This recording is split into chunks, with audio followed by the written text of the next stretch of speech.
नमस्कार, मैं डॉक्टर रजनीश कुमार आप सभी का एक बार फिर से हार्दिक स्वागत करता हूं।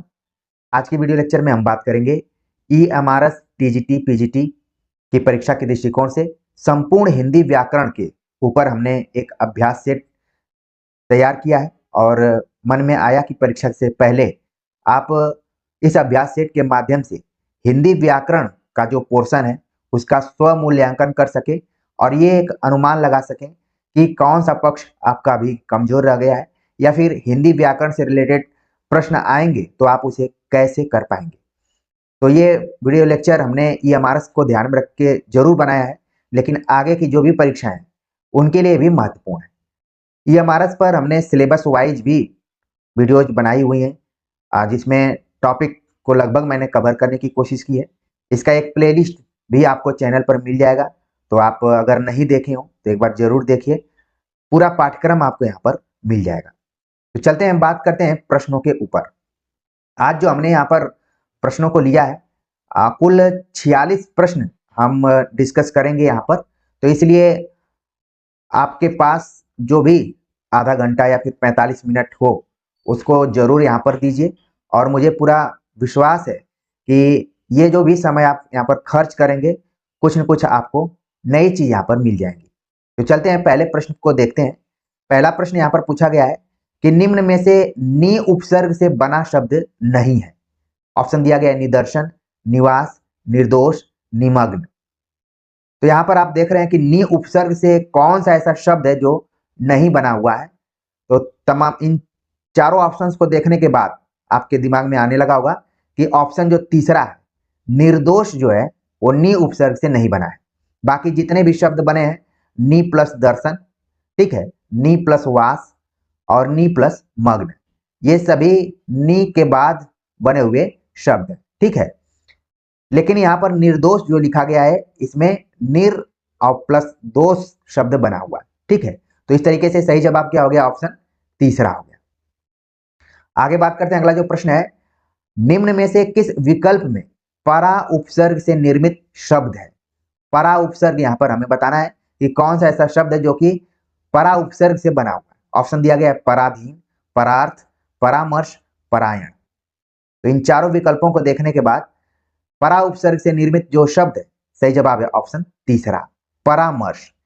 इसमें परा और प्लस मर्श शब्द दोनों मिलकर परामर्श बना हुआ है। इसी तरीके से देखेंगे एक शब्द और आप प्राय पढ़ते हैं, विमर्श।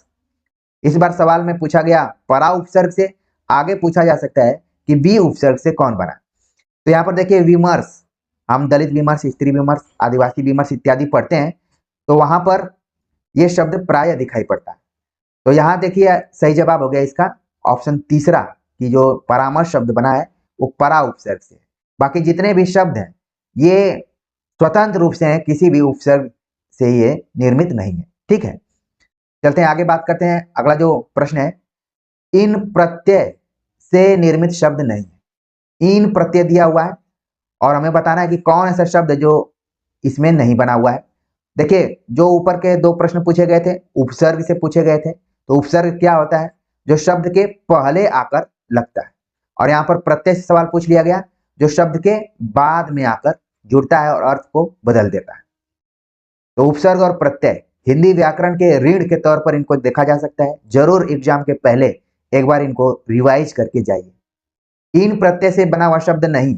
ऑप्शन दिया गया है संकीर्ण, ग्रामीण, नवीन, कुलीन। तो शब्दों को देखने के बाद ही तुरंत आप बता देंगे कि जो पहला ऑप्शन है संकीर्ण शब्द जो है उसमें इन प्रत्यय नहीं लगा है। बाकी जितने भी शब्द हैं सभी में इन प्रत्यय लगे हुए हैं। सही जवाब इसका क्या हो गया? पहला ऑप्शन। प्रश्न नंबर 4 को देखते हैं।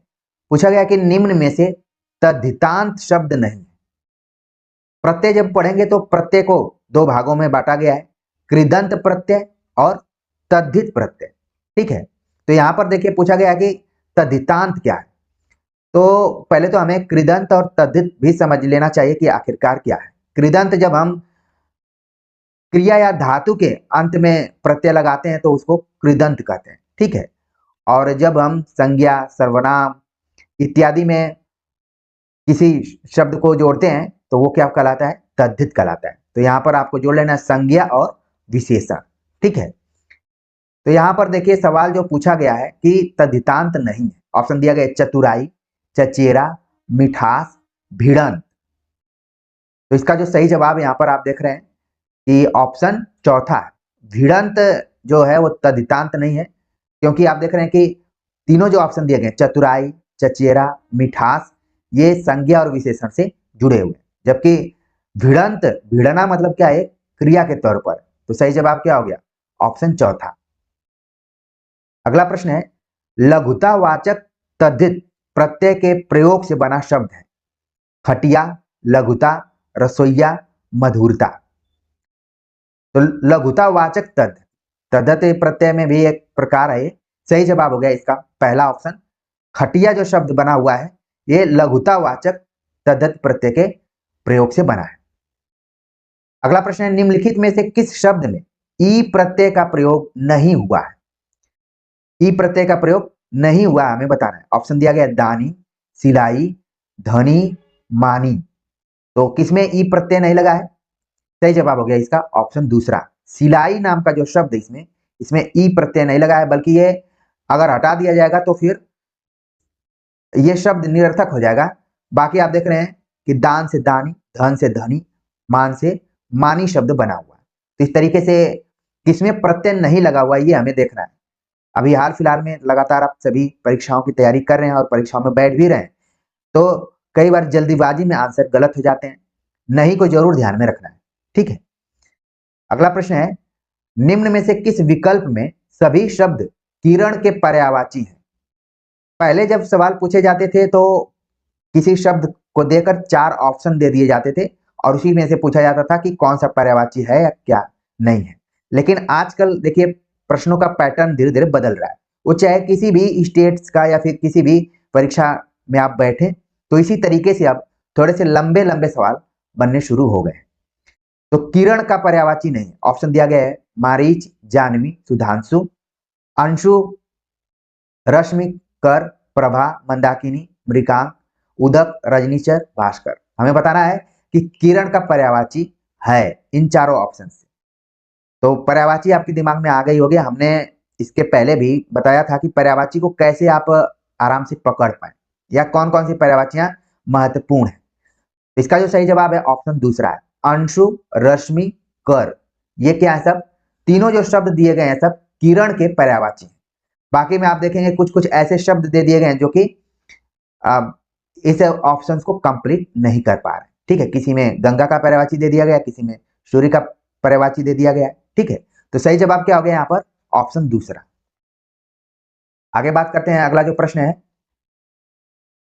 क्वेश्चन नंबर 8 पूछा गया कि विबुध शब्द में से किसका पर्यायवाची है। सूर्य, विहग, देवता या फिर विशिक। तो विबुध का पर्यायवाची क्या है, सही जवाब हो गया ऑप्शन तीसरा, देवता को हम विबुध भी कहते हैं। अगला प्रश्न है रस्सी का पर्यायवाची शब्द नहीं है। रस्सी का पर्यायवाची शब्द नहीं है, हमें बताना है। ऑप्शन दिया गया है रसज्ञा, गुण, रज्जु, डोर। तो कौन सा ऑप्शन इसमें है जो कि रस्सी का पर्यायवाची नहीं है। सही जवाब हो गया ऑप्शन पहला। रसज्ञा का मतलब रस्सी नहीं है, बाकी रज्जु, गुण और डोर जो जो तीनों शब्द दिए गए हैं ये सब रस्सी के क्या है, पर्यायवाची। अगला प्रश्न है निम्नलिखित में से कौन सा शब्द चंद्रमा का पर्यायवाची नहीं है। ऑप्शन दिया गया है मृगांक, इंदु, विधु, कुंतल। तो चंद्रमा का पर्यायवाची नहीं है, हमें बताना है। तो इसका जो सही जवाब यहां पर आपके दिमाग में आना शुरू हो गया होगा ऑप्शन चौथा।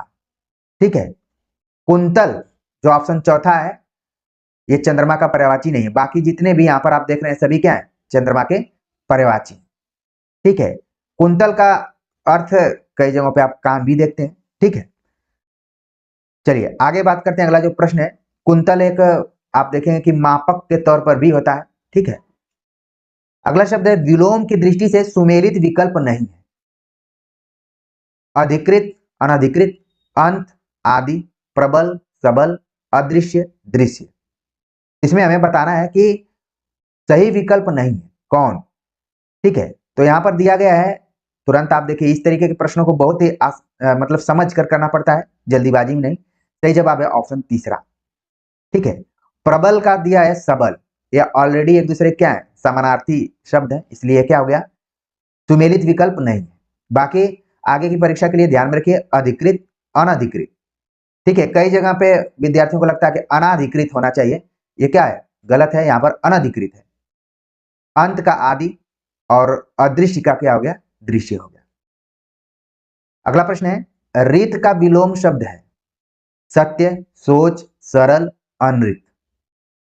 तो रीत का विलोम शब्द इसमें क्या है हमें बताना है। ठीक है, रीत का विलोम शब्द क्या हो गया, अनृत। ठीक, ऑप्शन चौथा।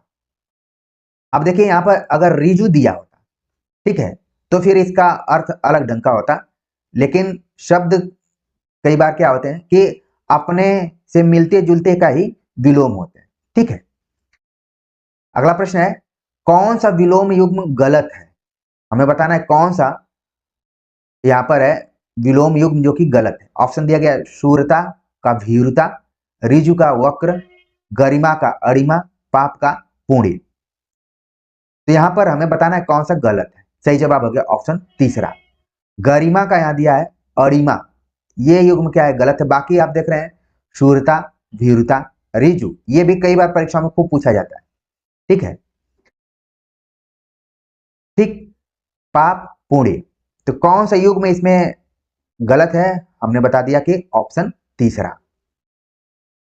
गरिमा का आप देख सकते हैं यहां पर ये गुरु शब्द से बना है, तो इसका हो सकता है लघिमा।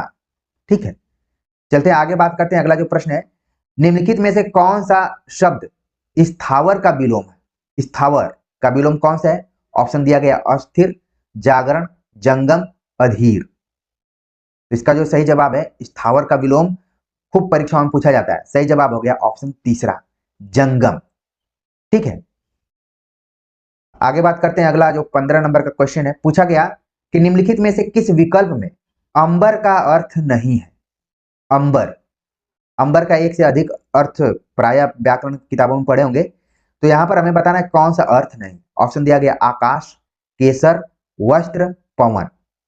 तो अंबर का कौन सा इसमें अर्थ नहीं, तो सही जवाब हो गया इसका ऑप्शन चौथा, पवन। मतलब कि यहां पर हवा या वायु से आप लगा सकते हैं, जबकि अंबर का मतलब है आकाश, केसर और वस्त्र।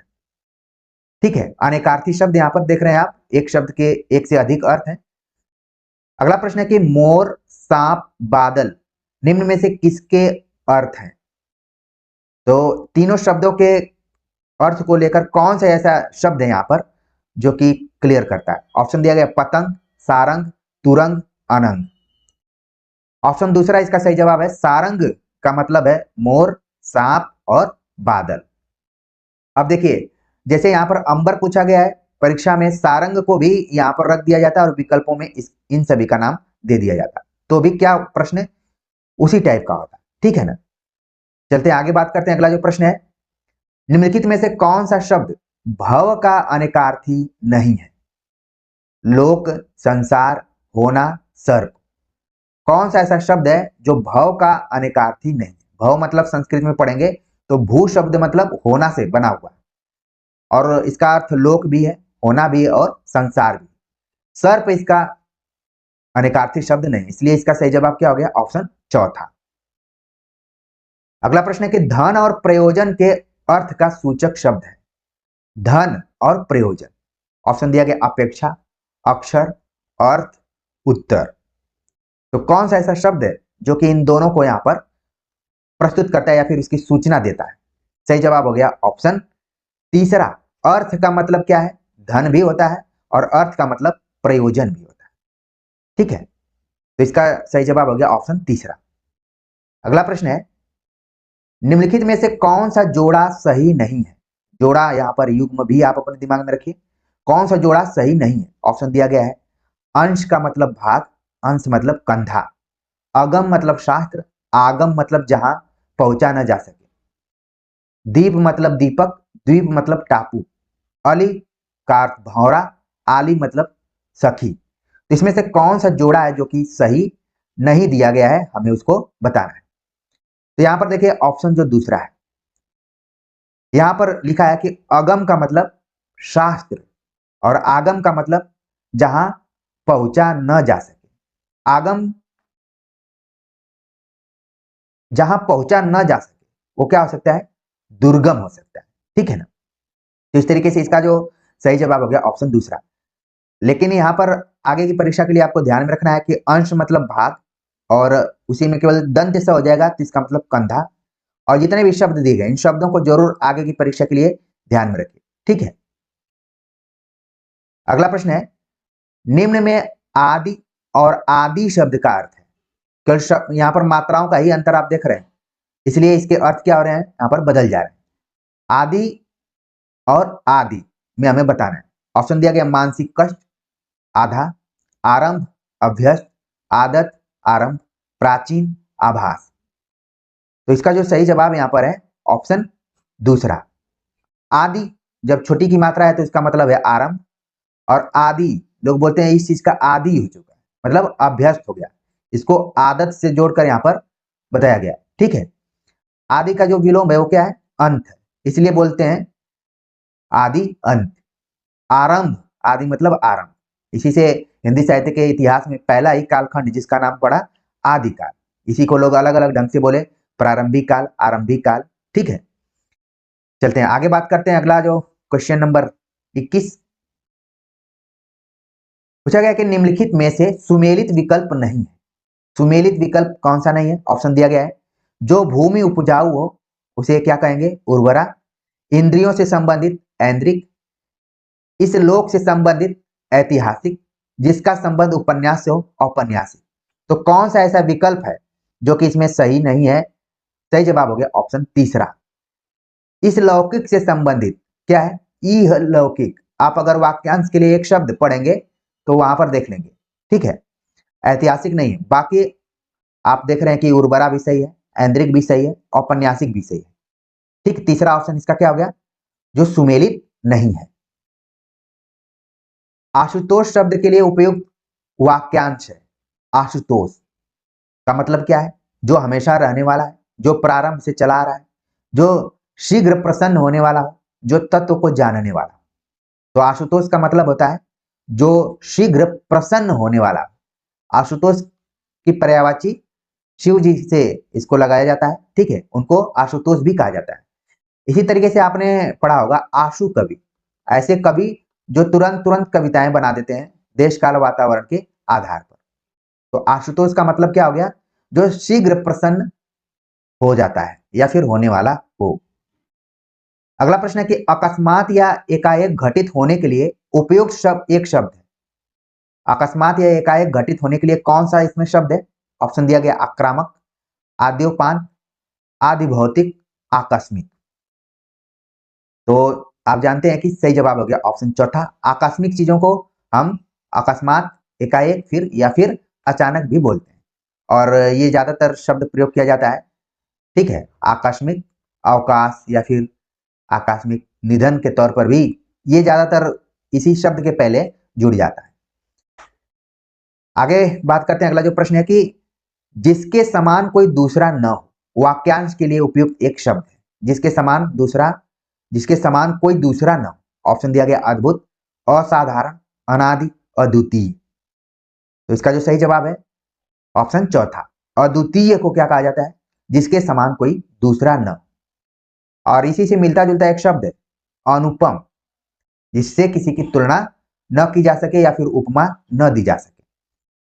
तो देख रहे हैं यहां पर दूसरा शब्द लगा हुआ है, इसलिए द्वितीय हुआ। आपके मन में आ रहा होगा कि अद्भुत भी हो सकता था, असाधारण, ये भी कई बार प्रयोग किए जाते हैं, लेकिन सही मायने में इसका सही जवाब क्या हो गया, दूसरा, मतलब अद्वितीय। ऑप्शन दिया गया यहां पर।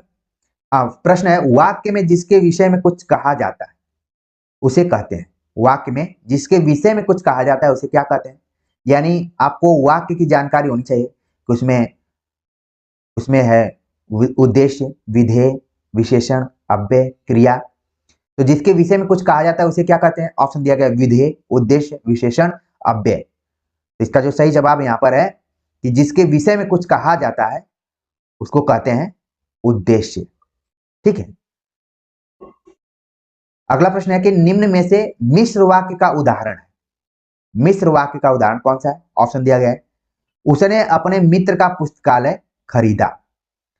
अच्छे लड़के परिश्रमी होते हैं। लोकप्रिय कवि का सम्मान सभी करते हैं। उसने कहा कि मैं निर्दोष हूं। वाक्यों को लेकर भी हमने CUET की तैयारी कराते समय विस्तार से बताया था, और अलग अलग जो राज्यों में हिंदी प्रवक्ता की परीक्षाएं होती उसमें भी हमने डिस्कस किया था कि सरल वाक्य, संयुक्त वाक्य या मिश्र वाक्य को हम कैसे पहचान सकते हैं।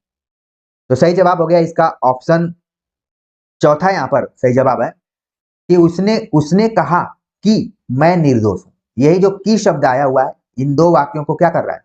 जोड़ रहा है। तो सही जवाब हो गया ऑप्शन चौथा। आगे बात करते हैं क्वेश्चन नंबर 27 के ऊपर। निम्न में से विधानार्थक निम्न में से विधानार्थक विधिवाचक वाक्य का उदाहरण है। ठीक है, वाक्य पर हमने विस्तार से बातचीत की है, और संक्षेप में उसका भी लिंक मैं नीचे डाल दूंगा ताकि आप देख लें। ठीक है, तो यहाँ पर विधानवाचक शब्द कौन सा है या फिर विधिवाचक शब्द कौन सा है हमें बताना है। ऑप्शन दिया गया है, तुम खाना खाओ। क्या तुम खा रहे हो? उसने खाना खा लिया होगा। हम खाना खा चुके। तो इसमें कौन सा जो शब्द है जो विधिवाचक है? ठीक है, तो सही जवाब हो गया हम खाना खा चुके। ठीक है, ऑप्शन चौथा इसका सही जवाब है। हमने खाना नहीं खाया, यह निम्न में से किस प्रकार का वाक्य है? हमने खाना नहीं खाया किस तरीके का वाक्य है? ऑप्शन दिया गया प्रश्नवाचक, विस्मयवाचक, विधिवाचक या फिर निषेधवाचक। इसका जो सही जवाब है तुरंत आप पकड़ लेंगे किसमें नहीं आया है, तो निषेधवाचक। अगला प्रश्न है कि हिंदी वाक्य रचना के संबंध में निम्न में से अशुद्ध कथन है। विशेषण विशेष से या संज्ञा के बाद आता है। विशेषण विशेष या संज्ञा के बाद आता है। संबोधन वाक्य में पहले आता है। क्रिया विशेषण क्रिया के पहले आता है। प्रश्नवाचक पद उसी संज्ञा के पहले आता है जिसके बारे में कुछ पूछा जाए। तो हिंदी वाक्य रचना से रिलेटेड यहाँ पर सवाल पूछा गया और पूछा गया कि अशुद्ध कथन कौन है, यानी कि गलत कौन है। कहा गया कि विशेषण विशेष या संज्ञा के बाद आता है। ये क्या है? गलत है। बाद आता है या फिर पहले आता है? संज्ञा के पहले आता है विशेषण। बाकी जितने यहां पर दिए गए सभी क्या है? शुद्ध हैं। ठीक है, तो आगे की परीक्षा के लिए जरूर ध्यान में रखिए इसको। तो इसका जो सही जवाब हो गया है पहला ऑप्शन क्या है? अशुद्ध है। अगला प्रश्न है कि निम्न में से किस समूह में सभी शब्द शुद्ध हैं? अत्यधिक, तात्कालिक, प्रज्वलित, केंद्रीय, नदियां, निरोग, पत्नी, पशु, साधु, उत्पाद, जगतगुरु, अतियुक्ति। हमें बताना है कि इसमें से कौन सा समूह पूरा एकदम शुद्ध तरीके से लिखा गया है। तो यहाँ पर देखिए पहले तो ये सब गलत लिखा गया है। यहाँ पर नदियां हो गया तो ऑलरेडी गलत हो गया, पशु हो गया तो गलत हो गया। अब हमें ये ऑप्शन पहला और चौथा में देखना है कि सही कौन सा है। ठीक है, तो सही जवाब है हम देखिए प्रज्वलित।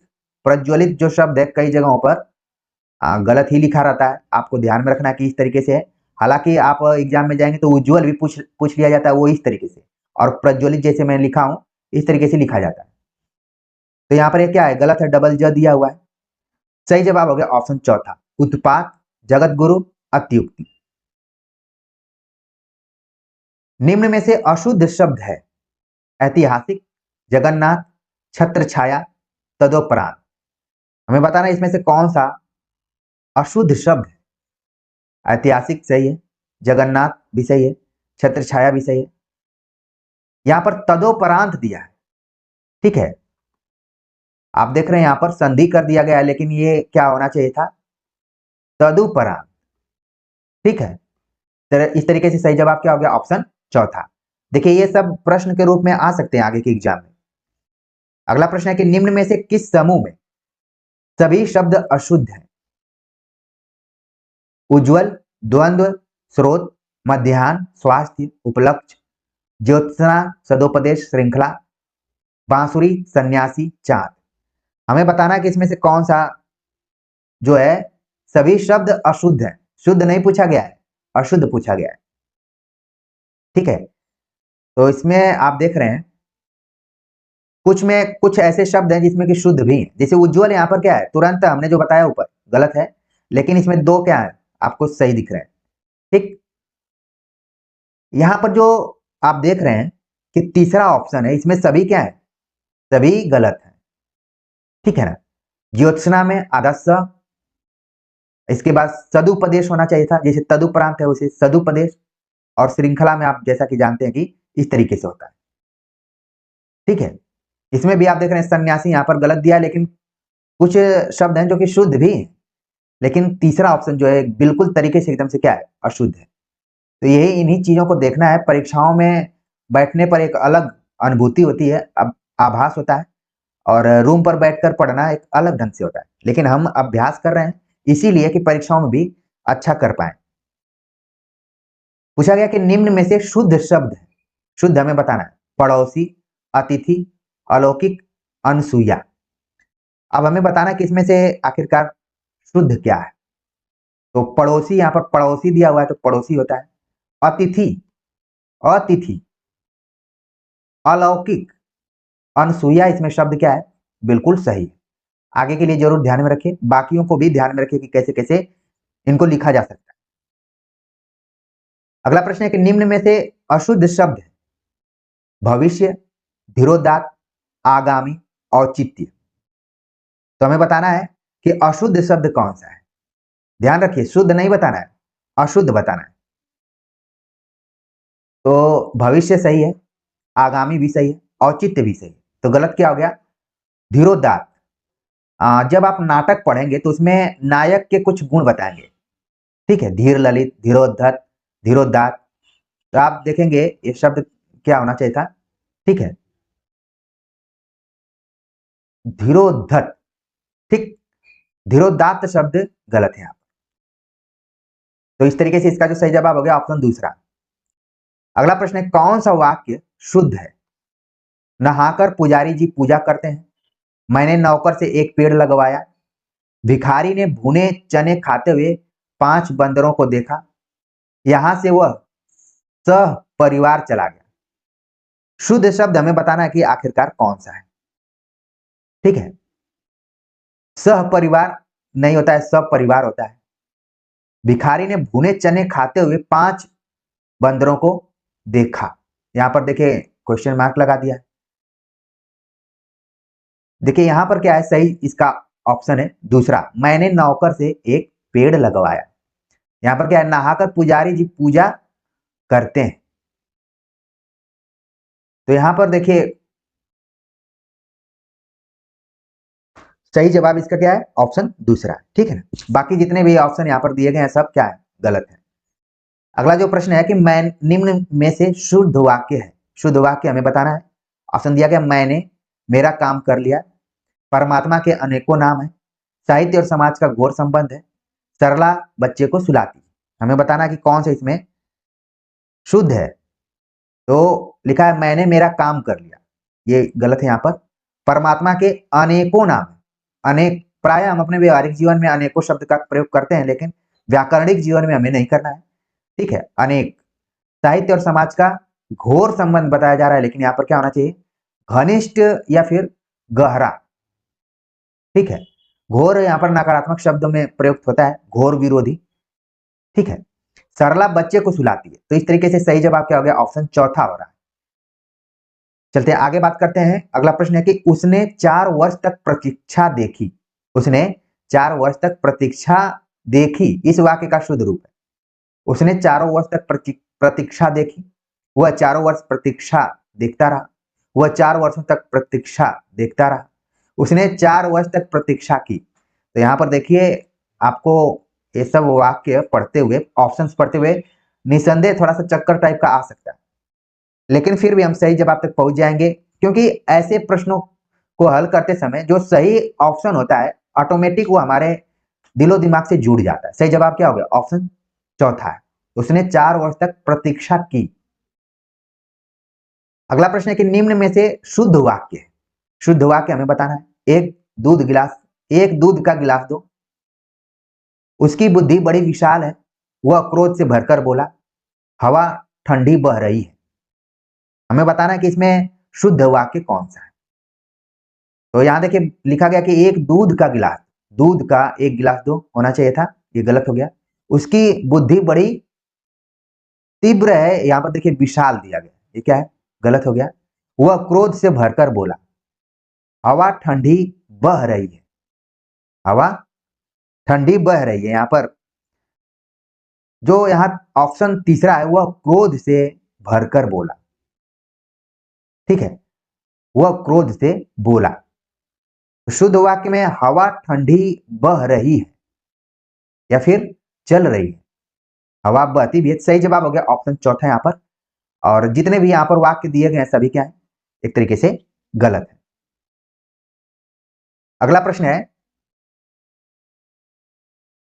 अरे तुम इतनी जल्दी आ गए। इस वाक्य में क्रमशः प्रयुक्त विराम चिन्ह है विस्मय बोधक एवं अल्प विराम, पूर्ण विराम एवं विस्मय बोधक, अल्प विराम एवं पूर्ण विराम, विस्मयादि बोधक एवं पूर्ण विराम। तो इसमें क्या है, ये देखिए विस्मयादि बोधक चिन्ह, जिसको अंग्रेजी में बोलते हैं एक्सक्लेमेटरी, और ये पूर्ण विराम है। तो सही जवाब हो गया ऑप्शन चौथा। अगला प्रश्न है, वाक्य में दो या दो से अधिक समान पदों या पद्यांशों में संयोजक अव्यय और की गुंजाइश हो तो वहां निम्न में से कौन सा विराम चिन्ह प्रयुक्त होता है। ध्यान से देखना है कि जब दो वाक्य हों और समान पद और संयोजक अव्यय से जुड़े हों और की वहां पर गुंजाइश हो तो क्या जुड़ता है, पूर्ण विराम, अल्प विराम, उद्धरण चिन्ह, विस्मयादि बोधक चिन्ह। ठीक है, तो यहां पर क्या जुड़ता है, आप देखेंगे कि यहां पर अल्प विराम, यहां पर देखिए होना चाहिए था वैसे संयोजक, ठीक है। जैसे आप देखिए माता और डैश कर देते हैं तो पिता होता है, ठीक है ना। इसी तरीके से पाप और डैश करेंगे तो पुण्य। तो और इसमें शब्द क्या है, जुड़ा हुआ। यहां पर होना चाहिए था संयोजक चिन्ह, लेकिन यहां पर विराम चिन्हों के बारे में बात की जा रही है, तो हम यहां पर अभी तक इसका सही जवाब मानते हैं ऑप्शन दूसरा है, अल्प विराम चिन्ह। ठीक है, जैसे मैं ये कहना चाहता हूं, जैसे आप कहते हैं कि राम, श्याम, मोहन जा रहे थे कहीं, तो और लग जाता है यहां पर, फिर इसके बाद मोहन लिखा जाता है, ठीक है ना। तो मान लीजिए कई जगहों पे इसी से काम चला लिया जाता है, अल्प विराम से ही। बात समझ में आ गई होगी। अगला प्रश्न है, आग बबूला होना का अर्थ है धोखा देना, बहुत गुस्सा होना, विवेक न होना और भड़काना। आग बबूला, सही जवाब है बहुत गुस्सा होना। आग बबूला प्राय आप देखते हैं ये हमारे जो मनोविकार है उन मनोविकारों में सबसे नंबर 1 मनोविकार है, ठीक है। ऊपर जो हमने ये सवाल अभी हल किया, आप क्या कमेंट्स करके आप लोग बता सकते हैं कि इस तरीके के शब्दों में हम पढ़ते हैं समास, कौन सा समास होता है, ठीक है ना। चलिए आगे क्वेश्चंस को बढ़ाते हैं।